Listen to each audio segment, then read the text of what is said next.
James Comey, his new book is out. In it, he says, Trump is a liar. A liar. He's unethical. He has no humanity. He's an ego slave. He's a slave to his ego. He's clueless about how to be president. Clueless. He has no idea how to perform his job as president.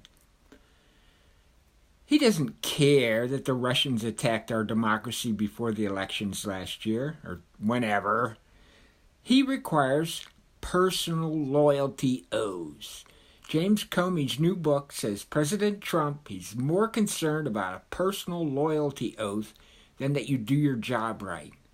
He has a disdain for the law. That's Trump. He doesn't care about the law. And Comey's book, man, oh man, he just rips Trump up. Rips him up. Trump is a liar, unethical. Oh, yeah, egomaniac. The Comey book. Everybody's attacking him. All the Republicans, all the RNC, and Trump, he's screaming to the high heavens. But we know Trump's a liar. He lies every day. The Comey book. It's hot, hot, hot, hot, hot.